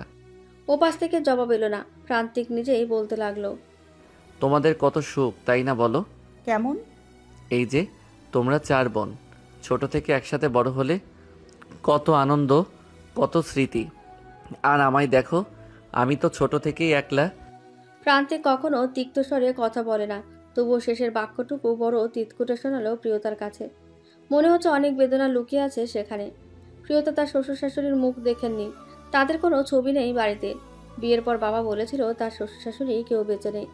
পরিবার বলতে কেবল দাদা চান আর তার বর। এই তো ছোট্ট সংসার, কিভাবে মারা গেছে এটাও সে জানে না। দাদাজানকে একবার জিজ্ঞেস করায় তিনি কেমন নিস্তব্ধ হয়ে গেলেন। দ্বিতীয়বার প্রিয়তা সাহস করেনি আর, কিন্তু আজ যেন আগ বাড়িয়ে জিজ্ঞেস করলো, আপনার মা বাবা মারা গেল কিভাবে? প্রান্তিক আচমকা হেসে উঠল। হাসার মতো কথা তো সে বলেনি। প্রিয়তা মনোযোগ দিয়ে দেখছে প্রান্তিককে। প্রান্তিক বলল, মা মারা গেছে এটা তোমায় কে বলল? তবে তিনি তো আর আমার মা নন, তাই ধরাই যায় মারা গেছে। প্রিয়তা কৌতূহলী হয়ে শুধায়, তাহলে? আমার মা ছিলেন বিদেশিনী। দাদা যান বাবাকে পড়তে বিদেশে পাঠিয়েছিলেন। বাবা পড়াশোনা শেষ না করেই মা কি নিয়ে চলে এলেন। দাদাজানের ঘোর অমত থাকা সত্ত্বেও তাদের বিয়ে হলো। এরপর আমি হলাম। হঠাৎ আমার মায়ের মনে হলো এখানে তিনি আর থাকতে পারছেন না। বাবার প্রতি তার ভালোবাসা শেষ হয়ে গেছে। নতুন কাউকে ভালোবাসেন তিনি, তাই বাবাকে ছেড়ে তার সাথে বিদেশে চলে যান। সেই দুঃখ বাবা নিতে না পেরে তিনিও চলে যান আমায় ছেড়ে। এতটুকু বলে থামলো প্রান্তিক। তার চোখ মুখ ইতিমধ্যে শক্ত হতে শুরু করেছে। প্রিয়তা মিনমিনে বলল, এরপর? প্রান্তিক তার দিকে ফিরে হেসে বলল, এরপর বাবা নিখোঁজ ছিল কিছুদিন। একদিন তার লাশ পাওয়া যায় এক নদীর কাছ থেকে। পুরো গাড়িসহ তার লাশ ভেসে উঠল। পুলিশ জানালো অতিরিক্ত মদ্যপানের কারণে এই মৃত্যু হলো, কিন্তু দাদাজানের দৃঢ় বিশ্বাস তার ছেলেকে কেউ মেরে ফেলেছে। আর আপনার? আমার কেন? আমার কোনো যায় আসে না। যারা আমায় নিয়ে ভাবেনি, আমি কেন ভাববো তাদের নিয়ে? আমার তখন 7 বছর বয়স ছিল। আমার সামনেই মা অন্য একজনের হাত ধরে বেরিয়ে গেলেন। কই, তিনি তো আমায় আদর করলেন না, চুমু খেলেন না, তাহলে আমি কেন কষ্ট পাবো? প্রান্তিকের গলা ধরে আসছিল। সে থেমে গেল, গাড়িও থামলো। প্রিয়তার সকল মনোযোগ তখন প্রান্তিকের উপর। গাড়ি থামায় সে যেন চমকে উঠল। কি হলো? কি আবার? চলে এসেছি আমরা। ও, খেয়াল করিনি। দুঃখের কথা শোনানোর মানুষ পাওয়া গেলেও দুঃখের সময় কাউকে পাওয়া যায় না, বুঝলে প্রিয়তা? বরের মুখে নিজের নামটা শুনে থমকে গেল প্রিয়তা। এক নজরে বরের মুখের পানে চেয়ে রইল সে। তার বর নামক মানুষটি হাসছে, কি সুন্দর তার হাসি। প্রান্তিক শ্বশুরবাড়ির আপ্যায়ন নিতে নিতে ক্লান্ত। জীবনের প্রথম বুঝি এত আত্মীয়তা পেল সে। এরপর তার 3 জন শালিকা। তার গোলাপ কেউ গুজে রেখেছে মাথায়, কেউ বা কানে গুজে। প্রিয়তার এসবে বিন্দুমাত্র ভ্রুক্ষেপ করল না। খাওয়া দাওয়া শেষে প্রান্তিক শুয়ে আছে প্রিয়তার ঘরে। দক্ষিণার দিকের ঘরটায় পর্দা ভেদ করে বাতাস আসছিল। প্রান্তিকের চোখে তন্দ্রা লেগে আসছিল, কিন্তু হলো না। প্রিয়তার ভাবলো তিনি বুঝি ঘুমাচ্ছেন, তাই নীরবে চায়ের কাপ রেখে দিল। ফিরে তাকিয়ে দেখলো তার বর বিছানার উপর বসে আছে। ইশারায় তাকে কাছে ডাকছে। প্রিয়তা চায়ের কাপ নিয়ে ওদিকে গেল। কাছে এসে বসতেই প্রিয়তার হাত দুটো আঁকড়ে ধরল সে। 2 হাতে গোলাপের মালা পরিয়ে দিল। প্রিয়তা হতবাক, তিনি এসব কখন আনলেন? প্রান্তিক তার থুতনিতে হাত রেখে বলল, তুমি কি ভাবলে আমি আমার বউয়ের কথা ভুলে যাব? এটা হয় আদৌ? প্রেম কত শান্তির, কত ভালোবাসা টের পেল সে। তার মনের দক্ষিণা দুয়ারে যেন ভালোবাসার বাতাস বয়ে যাচ্ছে। মনে মনে এত প্রশান্তি, সারাদিনের মন খারাপের কথা ভুলেই গেল সে। তাকে আদরে রাখার জন্য এতটুকু ভালোবাসায় যেন সব। প্রান্তিক চৌধুরী এবার উঠে দাঁড়ালো। মনে হচ্ছে কোথাও যাচ্ছেন। কোথাও যাচ্ছেন? হ্যাঁ, চলে যাচ্ছি। বিকেল থাকতে থাকতে বেরিয়ে পড়ি। শোনো বউ, আমায় ফোন করবে বুঝলে? আমি এসে তোমায় নিয়ে যাব। বলতে বলতে গায়ে শার্ট ঠিক করলো সে। এর ফাঁকে চায়ের কাপে চুমুকও দিল। তার চা বিশেষ পছন্দ না, বউ এনেছে বিদায় না করতে পারল না। প্রিয়তা আচমকা তার শার্ট খামচে ধরল। অপরাধীর মতন বলে উঠল, থেকে চান না? এটা শোনার জন্যই যেন হাই হুতাশ করে মরছিল প্রান্তিক। কাঙ্ক্ষিত কথাটুকু শুনে হেসে উঠল সে। ফিসফিসিয়ে বলে উঠল, ভেবে বলছো তো? তাহলে কিন্তু এক ঘরে থাকতে হবে, আমায় আটকাতে পারবো না। তবে বাসর কিন্তু আমি শ্বশুর বাড়িতেই সারবো। লজ্জায় লাল নীল হয়ে গেল প্রিয়তা। অষ্টাদশী মেয়ের মতন ছুটে বেরিয়ে গেল সে। পুরো কাজটায় তার স্বভাব বিরোধী। প্রান্তিকটাকে ডাকতে গিয়েও পারল না। এখন শালিকা তিনজনের অধীনে হয়ে পড়ল ঘরটা। আমৃষা 2 হাত কোমরে গুজে বলল, ভাইয়া, এই কাজ কিন্তু একদম ঠিক না। আপনি কিছু আনলেন না আমাদের জন্য? কেন? দই মিষ্টি কাদের জন্য? পূর্বী বলে উঠল, না ভাইয়া, এতে চিড়ে ভিজবে না। আমরা আপনার একমাত্র শালী, একই তো পাওনা ছিলাম। এতদিন শুধু আসলে তা বেড়ে গেছে। প্রান্তিক তার গাল টেনে বলল, বাহ, দারুণ অঙ্ক কষতে পারো তো। প্রিয় সাবজেক্ট কি? অঙ্ক। Very good. চলো, কাল তোমাদের নিয়ে বেরোবো, যা পছন্দ নিয়ে নিও। আফরিন বলে উঠল, ফাঁকি দিবেন না তো আবার? একদম না, তোমাদের ভাইয়া কথার খেলাপ করে না, কিন্তু তার আগে আমার একটা কাজ করে দাও তো। সকলে একসাথে বলল, কি কাজ? প্রান্তিক মুচকি হেসে উঠল। বসার ঘরে প্রিয়তা সে কখন থেকে দেখছে তার বর আর বাবা বসে ভালোই গল্প জুড়েছে। প্রায় ঘন্টা 2 হলো তারা কথা বলছে, বিভিন্ন বিষয় নিয়ে তাদের আলাপ। প্রিয়তা খেয়াল করলো তার বরের মাঝে অহংকার নেই। এই যে তারা এত বড় লোক, হিসেব করে দেখা যায় প্রিয়তা তাদের চেয়েও গরিব মধ্যবিত্ত শ্রেণীর মানুষজন। তার বাবা কোনো এককালে তাদের অফিসে চাকরি করত, কিন্তু এসব নিয়ে প্রান্তিকের কোনো মাথা ব্যথা নেই। সে অকপটে তার বাবাকে বাবা আর মাকে মা বলছেন। এমনকি মাকে এটাও বলেছে কোনো ধরনের সমস্যা হলে তাকে যেন জানায়, তিনিও তাদের বড় ছেলে। এতেই মা খুশিতে ফুলে গেছেন। ভাবছেন এই ছেলেটা কতই আদরে না রেখেছে তার মেয়েকে। প্রিয়তা তো সুখেই আছে, কিন্তু অজানা ভয় যে তার পিছু ছাড়ছে না। বোন তিনটেকে দেখছে না অনেকক্ষণ। দুলাভাই আর শালিকারা কি সব গুজুর গুজুর করছিল। এরপর গেল কোথায়? প্রিয়তার চোখের আড়ালে এত বড় কাণ্ড ঘটে সে টের পেল না। তার পুরো ঘরে ফুলে ফুলে সাজানো, ফুলের গন্ধে সারা ঘর মোমো করছে। বিছানার ওপর ফুলের পাপড়ি চেরানো। বোনেরা 3 জন দরজার আড়াল থেকে হাসছে। প্রিয়তা বুঝছে শালিকারা আর দুলাভাই মিলে কি ফোন দিয়ে আসছিল এতক্ষণ। আমৃষা ঘরে ঢুকলো মোমবাতি নিয়ে, ভীষণ সুন্দর দেখতে সেই মোমবাতি। প্রিয়তার হাতে দিয়ে 3 জন হাসতে হাসতে বেরিয়ে গেল। তাদের পুরো বাসায় কেবল তার ঘরে ব্যালকনি আছে। এই ঘরটাও একটু বড়। আগে সে আর আমৃষা ঘুমাতো এখানে। কত জলদি এসব ছেড়ে চলে গেছে সে। এখন এসব কিছুই তার আপন নয়। প্রিয়তা মোমবাতি টেবিলের উপর রেখে দরজা বন্ধ করে দিল। ব্যালকনি থেকে তার বরের উপস্থিতি টের পাওয়া যাচ্ছে। উত্তেজনায় তার বুকের মধ্যে উতাল পাতাল শুরু হয়ে গেছে। বিয়ের এতদিন বাদে সে আর তিনি আজ একসাথে। ব্যালকনি ছেড়ে প্রান্তিক চৌধুরী বেরিয়ে এসে দরজার সাথে ঠেসে দাঁড়ালো। তাকে দেখতেই প্রিয়তা দিন দুনিয়া সব ভুলে গেল। অস্বস্তি অস্থিরতা সব কাটিয়ে বরকে দেখার নেশায় মগ্ন হয়ে উঠল। বাতাস বইছে জোরে জোরে। প্রান্তিকের 2 হাত প্যান্টের পকেটে। শার্টটা এখন আর ইন করা নেই। পাতলা শার্টও এখন বাতাসে উড়ছে। শার্টের ওপরের বোতাম দুটো খোলা। উড়ছে তার পাতলা চুলগুলো। চোখে মুখে দুষ্টু হাসি। সে এক পা আগাতে সব অন্ধকার হয়ে গেল। প্রিয়তা হম্বিতম্বি করে মোমবাতি হাতে নিল। সামনে তাকিয়ে দেখলো প্রান্তিক তার সামনে দাঁড়িয়ে। নরম গলায় শুধায়, কি হলো বউ? আমতা আমতা করে জবাব দিল, কারেন্ট চলে গেছে। প্রান্তিক ঠোঁট বাঁকিয়ে হাসলো। তার উন্মুক্ত কোমর চেপে কাছে টানলো তাকে। প্রিয়তার শরীর বেয়ে তরঙ্গ ছুটে গেল। শিরশির করে উঠল পুরো দেহ। প্রান্তিক বলে উঠল, ভালোই হলো। ফু দিয়ে আগুন নিভিয়ে দিল। এরপর উন্মাদ প্রান্তিক আরো উন্মাদ হয়ে গেল। তার বউ নামের মিষ্টি ফুলের সুবাস নিতে ব্যস্ত হয়ে পড়ল সে। নীল রঙের পাতলা শাড়িটা মেঝেতে পড়ে হামাগুড়ি খাচ্ছে, প্রমাণ দিচ্ছে তাদের ভালোবাসার। কারেন্ট এসেছে কিছুক্ষণ আগেই। প্রিয়তা উপর হয়ে শুয়ে আছে। মাথার ওপর চলন্ত ফ্যানের শো শো শব্দ। পুরো ঘর আলোকিত তাদের। অথচ চোখ মেলে তাকাতেও তার লজ্জা লাগছে। একবার আর চোখে ফিরে তাকালো এদিকে। প্রান্তিকের ফর্সা উদাম বুক দেখেই তার বুকে থুকপুকানি শুরু হয়ে গেল। মনে হচ্ছে তিনিও সব শুনতে পারছে। মুখ লুকিয়ে নিল। মাথায় আলতো করে হাত বুলিয়ে দিচ্ছে কেউ। সেবার চোখ মেলে তাকালো। প্রান্তিকের মুখটা দেখে লজ্জায় পুরো শরীর শিহরণ বয়ে গেল। চাদরে নিজের মুখটা ঢেকে দূরত্ব বাড়িয়ে নিল সে, কিন্তু প্রান্তিক মানল না। ধরে বেঁধে কাছে টেনে আনলো। এমন উন্মুক্ত শরীর নিয়ে তার গায়ের কাছে ঘেঁষতে লজ্জায় আড়ষ্ট হয়ে গেল সে। তার কান দুটো লাল হয়ে উঠেছে, মুখ হয়ে উঠেছে রক্তিম। প্রিয়তা উল্টো দিকে মুখ করে শুয়ে পড়ল। তবুও শান্তি নেই। তার উন্মুক্ত পিঠে উষ্ণ অধরের ছোঁয়ায় তাকে পাগল করে তুলল প্রান্তিক। বিছানার চাদর খামচে ধরে অনুরোধের স্বরে বলল, আলোটা বন্ধ করুন প্লিজ।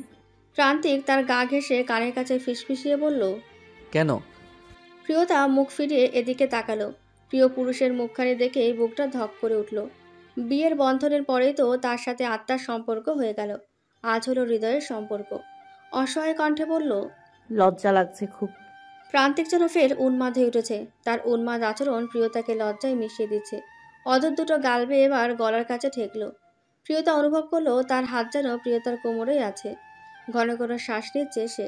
সেই নিঃশ্বাসের শব্দে পুরো ঘর মুখরিত। প্রান্তিক আবার ফিসফিস করছে, কিন্তু আলো বন্ধ করতেই তোমার বর আবার নির্লজ্জ হয়ে পড়বে, সামলাতে পারবে তো তখন? চোখ বন্ধ করে প্রিয়তা তার বুকে আশ্রয় নিল। যেখানে লজ্জা শুরু সেখানে যেন শেষ। প্রান্তিকের হাসির শব্দ পাওয়া যাচ্ছে। মুখের ওপর থাকা চুলগুলো কানে গুঁজে দিয়ে গভীর স্বরে বলে উঠল, বউ, এই বউ, কি হলো? কথা কও। বউ দেখি আমার লজ্জায় কথা বলতেই ভুলে গেল। কথা তো দূর, প্রিয়তা চোখ তুলে তাকাতে পারছে না। তার বরের গা থেকে তীব্র পারফিউমের ঘ্রাণ পাওয়া যাচ্ছে। আশ্চর্যজনকভাবে এই ঘ্রাণ তার শরীর থেকেও পাচ্ছে সে। কি অদ্ভুতভাবে গায়ের গন্ধ মিশে একাকার হয়ে গেল। তাকে অবাক করে দিয়ে আবারও লোডশেডিং হলো। আজ রাতে বোধহয় এভাবে জ্বালাবে তাদের। প্রান্তিক লুঙ্গি পরে বসে আছে, যে সে বসা নয়, ভালো মতো গোছগাছ হয়ে বসে আছে। লুঙ্গি তার শ্বশুরের। শ্বশুরবাড়ি এসে আবার ফেরত যাবে বলে ইচ্ছে করে কোনো জামা কাপড় সাথে করে আনেননি। এখন গোসল করার পর মনে পড়লো সাথে তো কোনো জামা কাপড় নেই। কোনো মতে এখন শ্বশুরের নতুন লুঙ্গি আর শার্ট পরে বসে আছে সে। মুখখানা বেশ গম্ভীর। গালে দুই হাত দিয়ে সোফায় বেশ জড়সড় হয়ে বসে আছে সে। শার্টটি ঢিলেঢালা, এতে কোনো সমস্যা নেই, কিন্তু লুঙ্গি নিয়ে বিরাট সমস্যা। তাই এই ক্ষুদ্র জীবনে লুঙ্গি সে কখনোই পরেনি। Very uncomfortable. এই মনে হচ্ছে লুঙ্গি পরে যাবে। দুই হাতে লুঙ্গির গোছা ধরে বসে আছে শালিকা সাহেবা। তিনজন হেসে কুল পাচ্ছে না। প্রান্তিক লাজুক দৃষ্টিতে তাদের দিকে তাকিয়ে বউয়ের দিকে ফিরে চাইল। প্রিয়তা তাদের এখন ধমক দিয়ে বলল, চুপ করবি? পুরবি হেসে বলে উঠল, আপা, ভাইয়া কি এতই বড় লোক? আজ অব্দি কখনো লুঙ্গি পরেনি? প্রিয়তা আর চোখে ফিরে বলল, তুই শাড়ি পরেছিস কখনো? পুরবি চুপসে গেল। আমৃষা হেসে বলে উঠল, কিন্তু ভাইয়া বেশি করছে, তাই বলে এভাবে বসে থাকবে? এটা হয় আদৌ? প্রান্তিক এবার গলা ঝেড়ে কেসে উঠল, বলল, শালিকা সাহেবা, আপনার আমার কষ্ট বুঝতে পারছেন না। বুঝতে পারছি ভাইয়া, বলুন কিভাবে সাহায্য করতে পারি? আপনাদের দৃষ্টি আড়াল করে প্লিজ এভাবে তাকিয়ে থাকিয়েন না। আরফিন মুখ টিপে হেসে বলল, আচ্ছা ভাইয়া, আমরা না হয় যাই এবার, পরে এসে আপনাকে একবার দেখে যাব। প্রিয়তা চাপা স্বরে বলল, মস্করা করছিস? হাসতে হাসতে তিনজন চলে গেল। প্রান্তিক বসে আছে বসার ঘরে সোফার উপর, একদম আটসাট বেঁধে, হাত দুটো লুঙ্গির গোছায়। প্রিয়তা আবার ভারী বিরক্ত হয়ে বলল, এমন কেন বলছেন বলুন তো? তুমি আমার সমস্যা বুঝতে পারছো বউ? সমস্যাটা কি? লুঙ্গি তো আর খুলে পড়ে যাচ্ছে না। যাবে যাবে, আমার মনে হচ্ছে এই পড়ে যাবে, তখন আমার ইজ্জত বলে আর কিছু থাকবে না। এখানে প্রশ্নটা আমার ইজ্জতের। বলে মুখখানা লাল বসে রইল। দরজার উপার থেকে হাসির শব্দ আসছে। বোন তিনটে দরজার আড়ালে দাঁড়িয়েও হাসছে। প্রিয়তার এবার একটু কষ্টই যেন হচ্ছে বরের জন্য। ইস, তার বরমশাই বাড়িতে কি হালেই না থাকে, কখনো এসব পোশাক নিয়ে চিন্তা করতে হয়নি। লোকজন আছে, তারা সময় মতো এসে শার্ট প্যান্ট সবকিছু ইস্ত্রি করে ঘরে রেখে যায়। সে কি আর বুঝবে এসব? কলিং বেল বেজে উঠল। প্রিয়তা উঠে সেদিকে গেল। তিন বোন আড়ালে থেকে উকি মারল। রাফি দরজার ওপারে দাঁড়িয়ে। প্রিয়তা বলল, রাফি ভাই এসছে, উঠে আসুন। আমি পারবো না, তুমি জামা কাপড় নিয়ে আসো। প্রিয়তা রাফির হাত থেকে ব্যাগগুলো নিয়ে প্রান্তিকের দিকে এগিয়ে দিল। প্রান্তিক লুঙ্গি গোছা ধরে সামলে উঠে ঘরের দিকে ছুটল। রাফি পেছন থেকে তাকে দেখে চোখ কপালে তুলে ফেলল। স্যাল লুঙ্গি পরে আছে, নাজেহাল অবস্থা একদম। আবারও এক দফা হাসির আওয়াজ পাওয়া গেল। যে শালিকা তিনজন এতক্ষণ হেসে হেসে মরে যাচ্ছিল, এবার তারাই মুখ বন্ধ করে বিস্ময়ে সামনে চলে এলো। তাদের ভাইয়া দেখতে এবার অনেক হ্যান্ডসাম লাগছে। যে সে হ্যান্ডসাম নয়, মারাত্মক হ্যান্ডসাম, হাঁ করে তাকিয়ে থাকার মতন। প্রান্তিক শার্টের হাতা কনুই অবধি গুজে ঘর ছেড়ে বের হলো। পরনে নীল রঙের পিচ্ছিল শার্ট ইন করা, ভেজা চুলগুলো কোনো রকমে হাত দিয়ে পেছনে ফেলে রেখেছে। ঠোঁটের কোণে কিঞ্চিত হাসির রেখা। চোখে সানগ্লাস পরতে পরতে বলল, কি শালিকারা, তৈরি তো? পূর্বী মুখ ফুটে বলেই উঠল, আপনাকে অনেক হ্যান্ডসাম লাগছে ভাইয়া। প্রান্তিক তার গাল টেনে বলল, আপনাকেও অনেক সুন্দরী লাগছে ম্যাম। পূর্বী লজ্জায় লাল হয়ে গেল। 14 বছরের কিশোরী সে। আমরেশা 2 হাত কোমরে রেখে বলল, চলেন ভাইয়া, আজ তো আপনার পকেট ফাঁকা করে ছাড়বো। প্রান্তিক বেপরোয়া ভঙ্গিতে জবাব দিল। দেখা যাক, তার আগে দাঁড়াও, আমার বউ আসুক। বলতে বলতে প্রিয়তা হাজির। ইচ্ছে করে মিলিয়ে নীল রঙের 3 পিস পরেছে সে। প্রান্তিক বুকে হাত রেখে বলে উঠল, আহ, বুকে ব্যথা করছে। প্রিয়তা বোধহয় লজ্জা পেল, চোখ রাঙিয়ে তাকালো। বোন 3টে ভ্রু নাচিয়ে হাসছে। চোখ নামিয়ে ফেলল সে। 3 পিস পরার আরেকটা কারণও আছে। প্রান্তিকের একদম কড়া নিষেধ, শাড়ি পরে বাইরে ঘোরাঘুরি করতে পারবে না সে। শাড়ি পরে তাকে দেখার অধিকার একমাত্র প্রান্তিক চৌধুরীর। বউ আর শালিকাদের নিয়ে প্রান্তিক চৌধুরী এসেছে মান্নাত ফ্যাশনের শোরুমে। নাম শুনে বোঝা যাচ্ছে এটা মান্নাতের শোরুম। পুরো ঢাকাতেই তার 5টা শোরুম আছে। ঢাকার বাইরেও আছে বেশ কয়েকটা। তার চিন্তা বা দেশের বাইরে শোরুম খোলা। ব্যবসাটাকে বড় করতে হবে। তার শোরুমে সবই মেয়েলি জিনিস, সবগুলোই তাদের নিজস্ব ডিজাইনার দিয়ে করা। এজন্য ব্যাপক চাহিদা। এবার ছেলেদের ব্যাপারটা নজরে রাখছে অবশ্য। প্রান্তিক তাদের নিয়ে বন্ধুর শোরুমেই এলো। মান্নাত আগেভাগে জানতো দেখে একটু ফিটফাট হয়ে আছে। প্রান্তিকের শালিকারা আসবে বলে কথা। তারা ভেতরে ঢুকে খানিকটা চমকে গেল। এত বড় শোরুম, যেখানে তাকাচ্ছে রং বেরঙের পোশাক। প্রান্তিক একটু ভাব মিশিয়ে বলল, দেখো শালিকারা, চাইলে পুরো দোকান উঠিয়ে নিয়ে যেতে পারো, না করব না। আমরিশা হেসে বলল, জো হুকুম ভাইয়া, আপনার কথাই শেষ কথা। আমরা আপনার বাধ্য শালিকা, অমান্য কি করতে পারি বলুন? মান্নাত এরই মধ্যে হাজির। প্রিয়তাকে দেখে বড় করে একটা সালাম দিয়ে হাত বাড়িয়ে দিল। প্রান্তিক ঠোঁট চেপে সেই হাত মিলালো, হাতটা শক্ত করে ধরল, চোখ দিয়ে যেন বলছে, হাত ধরবি শালা, তোমার গুপ্ত জায়গায় এমন 12টা বাজাবো না। মান্নাত কোনোভাবে হাতটা ছেড়ে দিল। ব্যাপারখানা বুঝতে কারো বাকি নেই। আমরিশা বরাবরের মতন শব্দ করে হেসে ফেলল। এই মেয়ে হাসতে হাসতে পারে না। আফরিন গুঁতো দিয়ে তাকে চুপ করতে বলছে। মান্নাতের চোখ পড়ল তার দিকে। পরিচয় পর্ব শেষ হলো। মান্নাত জানতে পারলো মেয়েটা প্রান্তিকের বড় শালিকা, বেশ সুন্দরী। তার চেয়েও সুন্দর তার হাসির শব্দ। মান্নাত যেন প্রেম সাগরেই হেলদোল খাচ্ছে এখন থেকেই। সাথে 2জন মেয়ে কর্মচারী এলো। তারা সকলকে ঘুরিয়ে ঘুরিয়ে দেখাচ্ছে।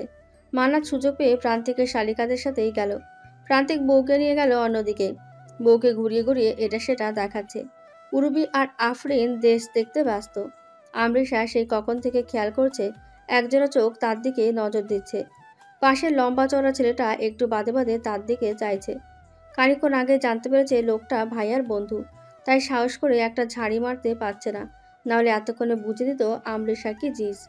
মান্নাত একটা 3 পিস আমরিশাকে ধরে বলল, মিস, এটা আপনাকে ভীষণ মানাবে। আমরিশা ভ্রু কুঁচকে তাকালো। জামাটা সুন্দর, সাথে এর দামটাও লেখা। 8,000 টাকা। ড্রেসের নাম শুনে তার চোখ কপালে। বিস্ময় স্বরে বলল, এত দাম? দাম নিয়ে আপনার চিন্তা করতে হবে না মিস। মিস আমরিশা? আমরিশা, বাহ, সুন্দর নাম। তুমি এটা পরে দেখতে পারো, দারুণ মানাবে, দেখবে নাকি? আমরিশা বা চোখ মুখ কুঁচকে নিল। লোকটা হুট করে আপনি থেকে তুমিতে চলে গেল। কি মেয়ে বা ছেলে রে বাবা? সে বলল, না না ভাইয়া, এত পছন্দ হয়নি, রাখুন, আরও কিছু দেখি। ভাইয়া ডাক্তার নেহাত পছন্দ হলো না মান্নাতের। কপাল কুঁচকে বলল, প্লিজ কল মি জান্নাত। আমাকে তোমার ভাইয়ের মতো নাকি দেখতে? তা নয় তো কি, ভাইয়ের বন্ধুকে ভাইয়াই তো বলবো, তাই না? হ্যাঁ, প্রেমে পড়ার আগে সব মেয়েরাই সাইয়াকে ভাইয়া বলে। ব্যাপার না, চলো ওদিকে চলো। আমরিশা কথাটা শুনে অসন্তুষ্ট হলো। এই লোক দিব্যি তার সাথে ফ্ল্যাটিং করে যাচ্ছে, কি অভদ্র। পূর্বী আর আফরিন বেশ অনেকক্ষণ ধরে তাদের খেয়াল করছে। মাঝে মাঝে 2জন কথা বলে হাসছেও। মান্নাতকে দেখে খারাপ না, 10 জন পুরুষের মধ্যে একজন। তবুও আমরিশা তার উপর চরম বিরক্ত। আমরিশা জামা রেখে জুতো দেখছে। জুতোর কালেকশন সুন্দর। একটা জুতো পছন্দ করে হাতে দিল। অমনি মান্নাত তার হাত থেকে জুতোটা নিয়ে তাকে একটা টুলে বসিয়ে দিল। বেশ যত্ন নিয়ে তার পায়ে জুতোটা পরিয়ে বলল, বাহ, বেশ মানিয়েছে তো তোমার পায়ের জুতোটা। আমরিশা এবার খুঁতখুত করছে, বলে উঠল, না, পছন্দ হয়নি। আচ্ছা বসো, আরেকটা দেখাই। না না, দরকার নেই, এটাই দিন। মান্নাত উঠে দাঁড়ালো, হাত বাড়িয়ে বলল, একটু হেঁটে দেখো।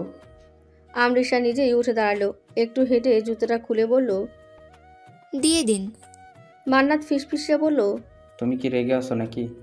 আমরিশা জবাব না দিয়ে এদিক ওদিক তাকালো। তার দুই বোনই দূরে দাঁড়িয়ে। কি অসভ্য মেয়ে দুটো! বোনকে একা ফেলে দূরে চলে গেল। মানাত আগ বাড়িয়ে আবারও বলল, মনে হচ্ছে তুমি খুব বিরক্ত হচ্ছ। জি, আপনি মুখটা বন্ধ করলে একটু খুশি হতাম। মান্নাত মুচকি হাসলো। সত্যি সত্যি আগ বাড়িয়ে সে আর একটি কথাও বলল না। আমরিশা তাজ্জব বনে গেল। কেনাকাটা শেষে যাবার পথে প্রিয়তা আগে ভাগে গাড়িতে গিয়ে বসে আছে। তারা আজ করতে পারলো এদের মধ্যে আবারও অভিমান হয়েছে। এই ছোট ছোট অভিমান দেখে আমরিশার ভালো লাগছিল। সে মিটিমিটি হাসছে ভাইকে দেখে। কত কষ্ট করছে আপার রাগ ভাঙানোর জন্য। ইস, আপা কি লাকি। এরই মধ্যে হাতে ছোঁয়া পেয়ে চমকে উঠল সে। তার হাতে একটা প্যাকেট দেখা যাচ্ছে। মানত প্যাকেটটা হাতে ধরিয়ে দূরে সরে গেল। বলল, জামাটা সত্যি তোমাকে ভীষণ মানাবে। কিন্তু আমার তো দরকার নেই। রেখে দাও, আমার তরফ থেকে ছোট একটা গিফট। বলেই ভেতরে ঢুকে গেল মান্নাত। আমরিশা প্যাকেটের মধ্যে তাকাতে চক্ষু ছাড়া বড়া। ছোট্ট গিফট, 8,000 দামের ড্রেস। লোকটার টাকা কি পাখনা গজায় নাকি? আমরিশা ভেবে নিল ফেরত দিয়ে আসবে। এর মধ্যে সকলে টাকাটা কি পড়ে গেল। সকলে গায়েতে উঠে তাকে ডাকছে। কি গো শালিকা, দেরি হয়ে যাচ্ছে তো, আসেন এবার। আমরিশা চলে এলো। ড্রেস আর ফেরত দেওয়া হলো না তার। ড্রেসটা তারও পছন্দ হয়েছে, কিন্তু তাই বলে এভাবে নিয়ে নেবে না সে। কিছুদিন পরে সে টাকা দিয়ে যাবে, এই ভেবেই চলে গেল সে। প্রান্তিক চৌধুরী পড়েছে মহাবিপদে। 2 দিন ধরে বউ তার কথা বলছে না, কাছেও আসছে না। সব হয়েছে রিয়ার জন্য। সেদিন শোরুমে এত গায়ে পড়ে কথা বলছিল যে তার বউ পাখি রেগে মেগে একদম ফায়ার। আদর সোহাগতে দূর, মুখে যেন কুলো পেতেছে। কোথায় ভেবেছিল শ্বশুরবাড়ি থেকে ফেরার পর বউ তাকে কাছে ডেকে নেবে, কিন্তু না, তা হচ্ছে না। ভাগ্য যেন তার সাথে লুকোচুরি খেলছে। বাড়িতে আজ ঢুকতেই বউ নিজের ঘরে ঢুকে দরজা বন্ধ করে আছে। প্রান্তিক চৌধুরী দরজার বাইরে দাঁড়িয়ে কি করা যায় তাই ভাবছে। মনে হচ্ছে বাকি জীবনটা তার বউয়ের রাগ ভাঙাতেই যাবে। প্রান্তিক চৌধুরী হার মানেনি। সে এসে দাঁড়িয়েছে বাড়ির দক্ষিণ দিকটায়। ওপরে তাকালে তার বউয়ের ঘরের ব্যালকনি। বিয়ের পরে বুঝি বর বউয়ের রুম আলাদা হয়? প্রান্তিককে জানা নেই। সে আনমনে গিটার বাজানো শুরু করলো। তার দৃঢ় বিশ্বাস গিটারের শব্দ শুনে তার বউ ছুটে আসবে। ছুটে আসলো আসলে। নিচে উঁকে দিয়ে প্রিয় পুরুষকে দেখতে পেয়ে তার চক্ষু ছানা বড়া। তারপর তার জন্য এখানে দাঁড়িয়ে গান গাইছে। কি অদ্ভুত ভালো লাগা, ভেবে পায় না এই মানুষটির ওপর রাগ করে কিভাবে থাকবে সে। প্রান্তিক সুর তুলে গান গাইছে। প্রিয়তা মুগ্ধ হয়ে গালে হাত রেখে গান শুনে যাচ্ছে। গানে কেবলই ভালোবাসার কথা, উপচে পড়ছে সমস্ত আবেগ। বড়মশাইয়ের গানের গলা তো ভালো। গান শেষে প্রান্তিক গিটার রাখলো মাটিতে ঠেসিয়ে। মুচকি এসে বলল, রাগ কমেছে বউ? প্রিয়তা মুখ ভেঙচি কাটলো। প্রান্তিক বলে উঠল, নাও দরজা খুলো এবার। না। না মানে এতক্ষণ ধরে গান গাইলাম তোমার জন্যে, তুমি দরজাটা খুলতে পারবে না? না, পারবো না। না পারলে ফ্রি ফ্রি গান শুনতে কেন এলে? আপনি কেন গাইলেন? বলেছি গাইতে। কি আশ্চর্য, দয়া মায়া নেই তোমার? না, নেই। দরজা না খুললে এখানে দাঁড়িয়ে থাকবো কিন্তু। থাকুন দাঁড়িয়ে। বলে প্রিয়তা ঘরে ঢুকে গেল। তার ভীষণ ঘুম পাচ্ছে। মূলত প্রান্তিককে ভরকে দেবার জন্য সে আলো নিভিয়ে ঘুমের ভান ধরল। কে জানতো সত্যি সত্যি চোখ লেগে যাবে। তখন মধ্যরাত। প্রিয়তা সে কখন থেকে অনুভব করছে একজোড়া বাহু তাকে নিজের দিকে টানছে। সে যতই চাইছে দূরে যেতে ততই যেন নিজের কাছে ডাকছে। প্রিয়তার হুঁশ ফিরল, ঘুম ভাঙল। এখানে কেউ আছে। সে চেঁচালো না। পারফিউমের তীব্র ঘ্রাণ নাকে আসছে। এই গন্ধ তার চেনা। অনুভব করেই বলে দিতে পারে প্রান্তিক তার রুমে, কিন্তু আসলো কি করে? দরজা তো বন্ধ। চোখ গেল ব্যালকনির দিকে। ভুল করে দরজাটা খোলাই রেখে এসেছিল সে। প্রান্তিক এদিক দিয়ে এসেছে। দরজা এখনো খোলা। বাইরে চাঁদের আলো এসে জুড়েছে ঘরের মেঝেতে। চারিদিক অন্ধকার। বরের মুখ দেখার চো নেই, কিন্তু সে অনুভব করতে পারছে বরের মুখ তার গলার কাছে ডুবানো আছে। তার শীতল দেহের স্পর্শে প্রিয়তার নিঃশ্বাস ভারী হয়ে উঠছে। প্রান্তিকের ভীষণ বাজে স্বভাব, উদাম গায়ে ঘুমানো। প্রিয়তা টের পাচ্ছে প্রান্তিক তাকে ডাকছে তার বুকের দিকে। সেও লেপ্টে রইল বুকের মধ্যে। অভিমান করলো না, অভিযোগ করলো না। অভিমান তো কবেই পড়ে গেছিল। তবুও দেখতে চেয়েছিল তার বর তার জন্য কতটুকু করতে পারে। প্রান্তিক বিভোরে ঘুমোচ্ছে। ঘুমের মধ্যে তার গলার কাছে চুমু খেয়ে বসলো। তার এমন কাজেই প্রিয়তা আহমক বনে গেল। আমরিশা আবারও এসেছে মান্নাতের শোরুমে, কিন্তু আজ মান্নাত নেই। কিভাবে স্টাফদের হাতে টাকা দেবে সেটাও বুঝে উঠতে পারল না। এসে শোরুমে ঘোরাঘুরি করছে। আশায় আছে কখন মান্নাত চলে আসবে, কিন্তু আসছে না তো। আধা ঘন্টা হয়ে গেল। এবার যে তাকে বেরোতে হবে। টিউশনি আছে তো। মান্নাতের আশা আজ প্রায় ছেড়ে দিল সে। হঠাৎ দেখতে পেল সেই পুরুষালী কণ্ঠ। পছন্দ হয়েছে এটা? আমৃষা প্রায় চমকে উঠল। কাঙ্ক্ষিত মানুষটিকে দেখতে পেয়ে হাঁপ ছেড়ে বাঁচল সে। খেয়াল করলো তার হাত একটা ড্রেসের ওপর। এই না আবার ড্রেসটা প্যাক করে দিয়ে দেয়। এর দাম দেখেও তার মাথা ঘোরাচ্ছে। এত টাকা তার কাছে নেই। আজকের 8,000 অনেক কষ্ট করে জোগাড় করেছে। আফরিনের থেকেও ধার করেছে কিছুটা। না না, আমি আপনাকে খুঁজছিলাম। মান্নাত মৃদু হেসে বলল, আমাকে হঠাৎ? হ্যাঁ, একটু দরকার ছিল। বেশি দরকার পড়লেও সমস্যা নেই। আমৃষা কপাল কুঁচকে নিল। মান্নাত হেসে তার দিকে এগিয়ে আসছে। আমৃষা আশপাশে তাকাচ্ছে, কাউকে দেখতে পাচ্ছে না। মান্নাত তো থামছেই না, হাঁসফাঁস করতে লাগলো। এবার মান্নাত থেমেছে, একটু ঝুঁকে গিয়ে বলল, এত অপেক্ষা করার কি দরকার ছিল? নম্বর তো আমি দিয়েছি, ফোন করে আসলেই তো পারতে। চমকে উঠল আমৃষা। তার কম্পিত কণ্ঠস্বর চেপে ধরল ব্যাগটা। ড্রেসের ভেতরে একটা চিরকুটে নাম্বার লেখা ছিল, কিন্তু আমৃষা সাহস করেনি। তাই এখনো চিরকুটটি তার ব্যাগের কোনায় পড়ে আছে। বুঝতে পারছে না ফেলে কেন দিল না সেটা। মান্নাত অবাকে চরম পর্যায়ে পৌঁছে আমৃষার হাত চেপে ধরল। আমৃষা হতভম্ব। মান্নাত বলে উঠল, উপরের তলায় আমাদের একটা রেস্টুরেন্ট আছে, সেখানে চলো। জবাবের অপেক্ষায় থাকলো না সে। তাকে এক প্রকার টেনে নিয়ে যাচ্ছে সে। আমৃষা বোকার মতন তার সাথে চলেও গেল। শেষে মনে হলো এসব কি করছে সে। ততক্ষণে তারা রেস্টুরেন্টের ভেতরে চলে এসেছে। আমৃষা অবাক না হয়ে পারল না। এত সুন্দর রেস্টুরেন্টে খুবই কম আশা হয় তার। মান্না তার হাত ছেড়ে এগিয়ে গেল। বলতে শুরু করলো, আগামীকাল রেস্টুরেন্টের ওপেনিং, দেখে বলো তো ডেকোরেশন কেমন হয়েছে। কেমন সহজ গলায় বলল, যেন সে আর আমৃষা কতদিনের চেনা, অথচ তাদের পরিচয়ের আজ দ্বিতীয় দিন। আমৃষা বিস্ময় স্বরে বলল, ভীষণ সুন্দর। মান্নাতের ঠোঁটের কোণে কিঞ্চিত হাসি। চেয়ার এগিয়ে দিয়ে ইশারা করলো সে। আমৃষা বসে পড়ল। মান্নাত চেয়ার টেনে তার পাশে বসে বলল, আমাদের প্রথম কাস্টমার তুমি, বলো কি খাবে, খেয়ে দিয়ে রেটিং দিবা কিন্তু। না, আমি কিছু খাবো না। কিসের কি? মান্নাত নিজে জোর করে খাবার অর্ডার করলো। প্রথমে তাদের ওয়েলকাম ড্রিঙ্কস সার্ভ করা হলো। আমৃষা খেয়াল করলো এই লোকটাকে আজ আর তার বিরক্ত লাগছে না। সে দেখতে সুদর্শন, আজ যেন একটু বেশি সুন্দর, কারণ তার এলোমেলো চুল। মনে হচ্ছে কোথা থেকে ছুটোছুটি করে এসেছে।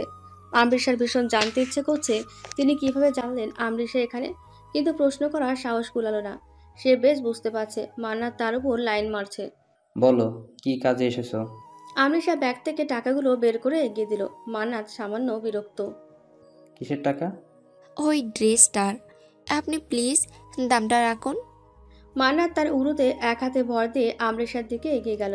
মিনমিন স্বরে বলল, কি টাকা কি বেশি হয়ে গেছে তোমার? মানে? আমায় টাকা দেখাচ্ছ? না তো, আপনি ভুল বুঝছেন। আমৃষা ভয় পাচ্ছে, কারণ মান্নাতের কণ্ঠস্বর বদলে গেছে। মনে হচ্ছে তিনি রেগে যাচ্ছেন। টাকাগুলো চুপচাপ ব্যাগে রাখো। তোমার কি মনে হয় আমি টাকার জন্য তোমাকে গিফট করেছি? আমৃষা চাপা স্বরে বলে উঠল, কিন্তু আপনি বা এত দামি ড্রেস আমি কেন গিফট করবেন? সেটা আমার ব্যাপার। ওয়েটার আসছে, টাকা ব্যাগে রাখো। আমৃষা মুখ ফুটে বলতে চাচ্ছিল, না আপনি নিন, কিন্তু মান্না যেভাবে ঘাড় বাঁকিয়ে চেয়ে আছে আর সাহস করলো না। টাকাগুলো ব্যাগে ঢুকিয়ে রাখলো। তার ভীষণ খারাপ লাগছে। বুকের মধ্যে পিনপিনে ব্যথা হচ্ছে। সে কি কেঁদে ফেলবে নাকি? কিন্তু কেন? এই ছোট কারণে কাদার মতন কি হলো? সে তো ছিচকাদুনি নয়, ওটা তো আফরিনের স্বভাব। তারা খাবার দিয়ে গেল।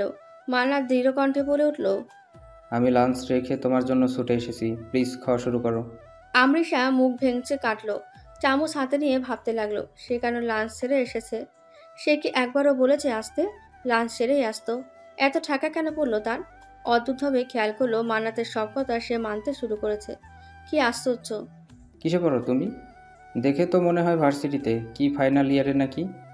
আমৃষা কাঁচতে কাঁচতে বলল, না না, ফার্স্ট ইয়ারে। 2 মাস বাদে ফাইনাল এক্সাম দিয়ে সেকেন্ড ইয়ারে উঠব। মান্নাত পানির গ্লাস এগিয়ে দিয়ে বলল, এমা তুমি তো পিচ্ছি। ভালোই হলো, কথা না শুনলে দুগালে দুটো অনায়াসে দেওয়া যাবে। আমৃষা পানির গ্লাস হাতে নিয়ে গোল গোল চোখ করে চেয়ে রইল। মান্নাতের কথা শুনে তার কাশিও থেমে গেছে। থমথমে কণ্ঠে বলল, আপনি কিসে পড়েন? আমার যখন পড়াশোনা শেষ হয়েছে তখন তো মনে হয় তুমি মাধ্যমিকও দিতে পারোনি। আমৃষা খাবার বলে হা করে মান্নাতের দিকে চেয়ে রইল। লোকটা কি বলল? লোকটা তার এত বড় নাকি? তার মাথা ভনভন করছে, আর কিছু ভাবতে পারছে না সে। তার আগে ধারণা করা উচিত ছিল ভাইয়ার ফ্রেন্ড তিনি, বয়স তো বেশি হবেই। কিন্তু আমৃষার চিন্তাভাবনা তখন এসব ছুঁতে পারেনি। প্রিয়তার এক বান্ধবীর বার্থডে, তাকে যেতেই হবে এমনভাবে বলে দিয়েছে সে। শুধু তাকে না, বর্ষ ইনভাইটেশন করে এসেছে। সেদিন প্রান্তিক ওদের ট্রিট দিল যে সেই ভদ্রতা বজায় রাখতে মেয়েটাও তাদের দাওয়াত করলো। প্রিয়তার যাবার এত শখ ছিল না,